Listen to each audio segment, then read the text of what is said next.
कि भाजपा का एक ही मकसद है, भारतीय जनता पार्टी जब तक सपा खड़ी है तब तक भारतीय जनता पार्टी है। सपा के कंधे पर सपे के अतीत से भाजपा आज खड़ी है।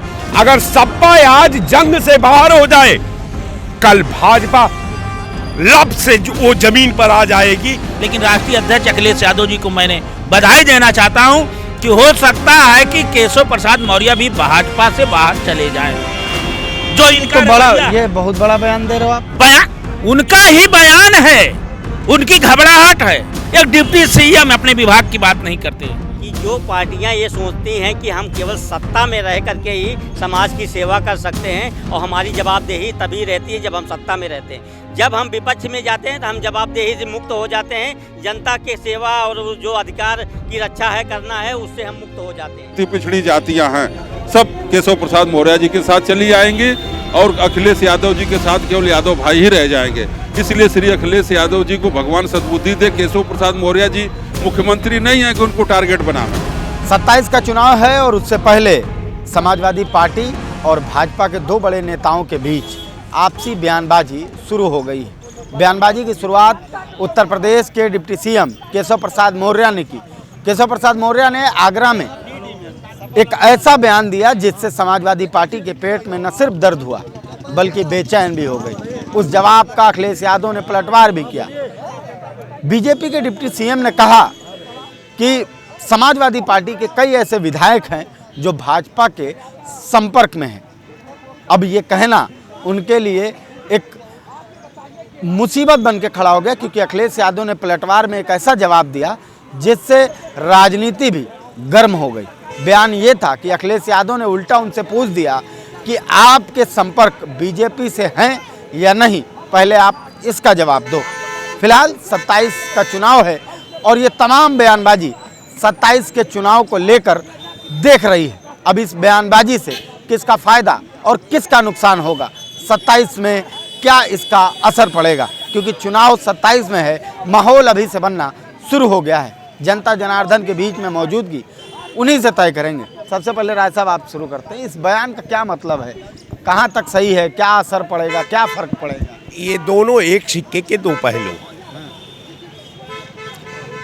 इस धूप से अच्छी थी वह छांव घनेरी का, यह जिस्म जलाती है वह रूह जलाती है।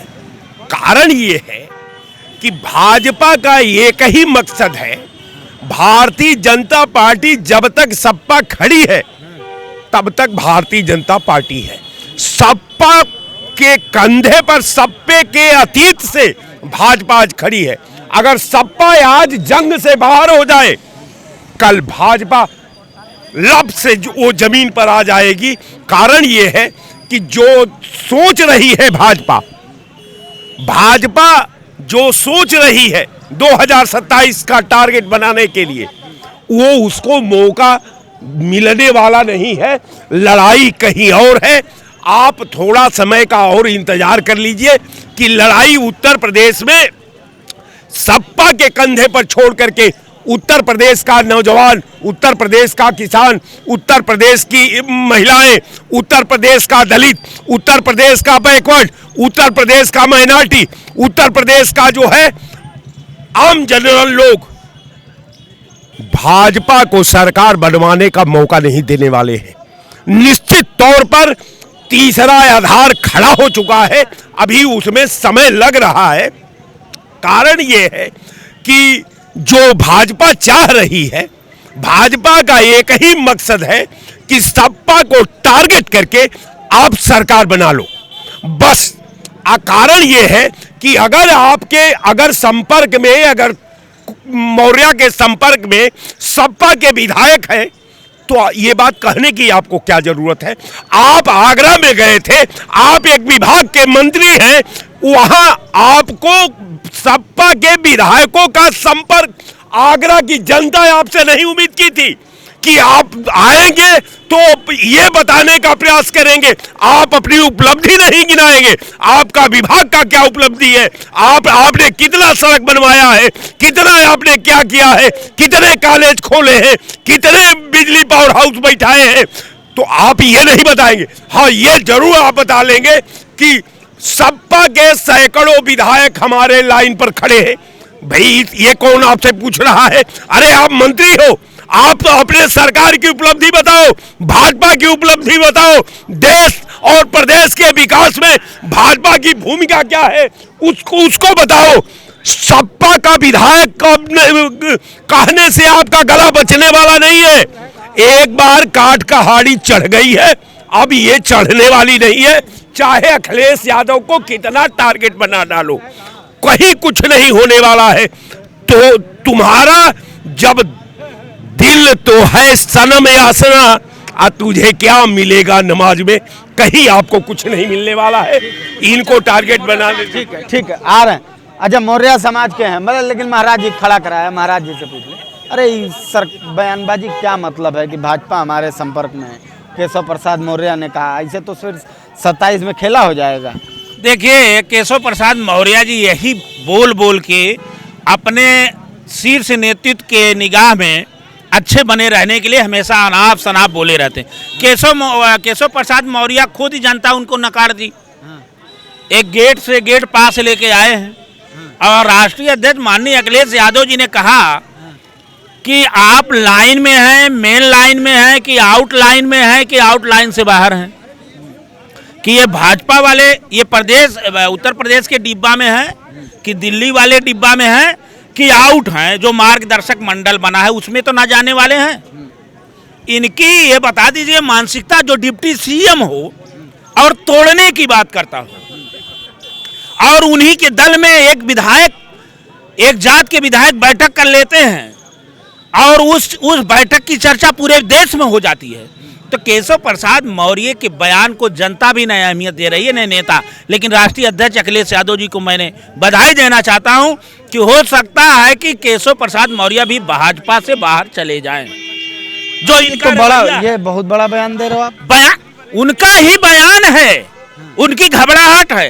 एक डिप्टी सीएम अपने विभाग की बात नहीं करते, देश की जनता की बात नहीं करते, अपने समाज की बात नहीं करते, अपने समाज की बात करें। अनाप शनाप बयान दे करके केवल ध्यान भटकाने की जो बात करता हो। अब भारतीय जनता पार्टी आपस में जो इंजन टकरा रहे हैं, दिल्ली का हो, प्रदेश का हो, मतभेद जो इतना ज्यादा हो गया है, और अखिलेश यादव की बढ़ती हुई लोकप्रियता से ये घबराहट में अनाप शनाप बयान दे रहे हैं, जिससे अखिलेश यादव दिन पर दिन बदलते जा रहे हैं। वही अखिलेश यादव गरीबों की मदद करते हैं।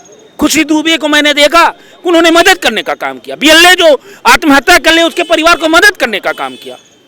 तो जनता गरीबी से, महंगाई से, बेरोजगारी से, इनकी गलत नीतियों से तबाह है। और ये लोग बैठ करके केवल हमारे पास इतने विधायक हैं, आपके पास इतने विधायक संपर्क में तोड़ डालो, क्या करोगे? डबल सरकार तो बनाओगे नहीं, चुनाव सामने है।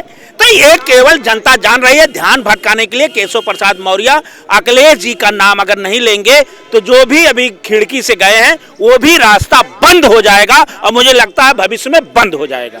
ठीक है, अब ये आप ही समझ लेते हैं भैया, ये तो केशव प्रसाद मौर्य का रास्ता कौन सा है यार?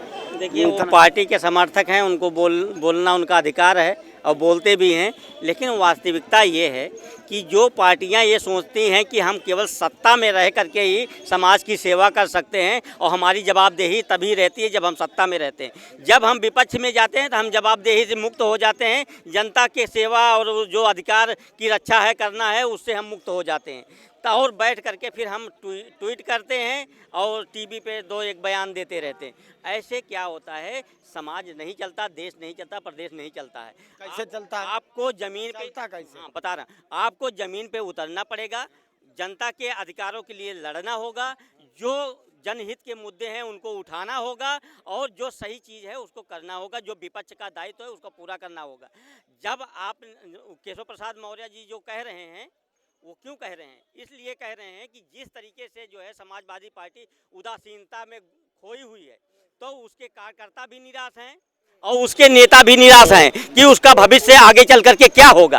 तब वो अपना मन कहीं न कहीं जो है बदलने के लिए वो विचार बना रहे हैं, जिसके संकेत उनको मिले होंगे और इसलिए उन्होंने कहा। और अन्य पार्टियों में जैसे जैसे आपने देखा कि भगदड़ मची, और अगर उस पर काम नहीं किया गया तो निश्चित रूप से उस पार्टी से भी लोग भागेंगे और जहाँ उनको सही जगह मिलेगी वहाँ जाएंगे। ठीक है, सही बात है। अब बताओ भैया, एक युवा हो, राजनीति की समझ रखते हो? नहीं जी। जो माहौल, जो बयानबाजी चल रही है केशव प्रसाद मौर्य और अखिलेश यादव में, कैसे देख रहे हो? केशव प्रसाद मौर्य बौरा गए हैं। भाजपा वालों ने उनके मन में एक बौखलाहट डाल दी है। जो केशव प्रसाद मौर्य आगरा में बोल रहे हैं कि हाँ कि सपा के विधायक मेरे संपर्क में हैं, तो केशव प्रसाद मौर्य अंधे क्या? जब मौर्य समाज के ऊपर अन्याय अत्याचार होता है तो तो उनके मुँह तो उनके जुबान में ताला लग जाता है। और वही आगरा में नरेंद्र कुशवाहा जी के साथ में पुलिस के कैदी में उनके पैरों के नाखून उजाड़ दिए जाते हैं, तो उनके न्याय के लिए केशव प्रसाद मौर्य क्यों नहीं बोलते हैं? केशव प्रसाद मौर्य जैसे सब्जी में तेज पत्ता डाला जाता है स्वाद बनाने के लिए, उसी तरह केशव प्रसाद मौर्य और सम्राट चौधरी ये सब केवल यही काम कर रहे हैं कि भाजपा का स्वाद बढ़ा रहे हैं। और मौर्य समाज इस बार समाज से आते हो? मेरा नाम धर्मपाल मौर्य है, तंबिम और समाज से आते हैं। तुम मौर्य समाज के हो, फिर भी उनको इतना बुरा भला बता रहे हो? हम केशव प्रसाद मौर्य को मौर्य नहीं समझते हैं। बताओ, मौर्य समाज का बड़ा नेता कौन है? मौर्य समाज का सबसे बड़ा नेता बाबू सिंह कुशवाहा जी हैं। बाबू सिंह कुशवाहा जब बसपा में मंत्री थे तो बहुत नौकरियां सभी समाज को दिया था। जो वो समय सफाई करने की वैकेंसी निकला था, उस समय जो 7,500 8,000 पे जो सातवां पाठ हाई स्कूल पास उसमें करते थे, वो वही सफाई करने की नौकरी का 35,000 और 40,000 है। तो चलो महाराज जी से पूछ लेते हैं। अरे बड़ा राजनीतिक उथल पुथल मचा है। सपा वाले कह रहे हैं कि केशव प्रसाद मौर्य खुद बीजेपी के संपर्क में नहीं है, शीर्ष नेतृत्व पूछ नहीं रहा है, और वो अलग बयान दे रहे हैं कि सपा वाले जो हैं विधायक हमारे संपर्क में। देखिए, श्री केशव प्रसाद मौर्य जी 17 में उत्तर प्रदेश के भारतीय जनता पार्टी के प्रदेश अध्यक्ष थे, और 12 से 17 में श्री अखिलेश यादव जी मुख्यमंत्री उत्तर प्रदेश के थे। केशव प्रसाद मौर्य जी के प्रदेश अध्यक्ष ही काल में चुनाव हुआ विधानसभा का, और समाजवादी पार्टी की सरकार चली गई और भारतीय जनता पार्टी की सरकार आई। केशव प्रसाद मौर्य जी संघर्ष से निकले हुए नेता हैं। प्रयागराज से बजरंग दल से विश्व हिंदू परिषद से राजनीति की शुरुआत उन्होंने की है। केशव प्रसाद मौर्य जी के पिताजी मुख्यमंत्री नहीं रहे हैं, चाचा जी कैबिनेट मंत्री नहीं रहे हैं। केशव प्रसाद मौर्य जी आम घर से, गरीब घर से आने वाले नेता हैं, और केशव प्रसाद मौर्य जी उत्तर प्रदेश के बड़े नेता हैं, और केशव प्रसाद मौर्य जी अखिलेश जी से बड़े नेता हैं। और आज केशव प्रसाद मौर्य जी के ऊपर श्री अखिलेश यादव जी जब निशाना करेंगे, तो जो उत्तर प्रदेश में 8% यादव को छोड़ करके जितनी पिछड़ी अति पिछड़ी जातियां हैं, सब केशव प्रसाद मौर्य जी के साथ चली आएंगी, और अखिलेश यादव जी के साथ केवल यादव भाई ही रह जाएंगे। इसलिए श्री अखिलेश यादव जी को भगवान सद्बुद्धि दे। केशव प्रसाद मौर्य जी मुख्यमंत्री नहीं है कि उनको टारगेट बनावें। लड़ाई पिछड़े बनाम अति पिछड़े की यहाँ हो जाएगी, और यादव से ज़्यादा पिछड़ी जातियाँ हैं, सब केशव प्रसाद मौर्य जी के साथ गोलबंद हो जाएंगे। और कहीं ना कहीं आप अखिलेश को सलाह भी दे रहे हैं? बिल्कुल सलाह दे रहे हैं। केशव मौर्य के सलाह इसलिए दे रहे हैं कि भगवान उनको बुद्धि दे। 17 का मैं उदाहरण दे रहा हूँ। 17 में केशव प्रसाद जी प्रदेश अध्यक्ष थे, अखिलेश जी मुख्यमंत्री थे। अखिलेश जी के चेहरे पे 17 में चुनाव हुआ, अखिलेश जी पदस्थ हो गए, हारे चुनाव, और केशव प्रसाद मौर्य जी के प्रदेश अध्यक्ष के कार्यकाल में फिर भारतीय जनता पार्टी की यहाँ सरकार बहुमत से बनी, और किस तरह से समाजवादी पार्टी की सरकार गई, उनकी संख्या के भी विधायकों के कम हो गई। तो इसीलिए केशव प्रसाद मौर्य को निशाना मत बनावें जी। तो तमाम वो लोग थे, और राजनीति चर्चा हो रही थी कि केशव प्रसाद मौर्य और अखिलेश यादव का जो बयान है उसको राजनीतिक विशेषज्ञ किस तरीके से देखते हैं, जनता किस तरीके से देखती है, और इस बयान का राजनीतिक असर क्या होगा, ये तमाम वो लोग थे जिन्होंने अपनी राय रखी।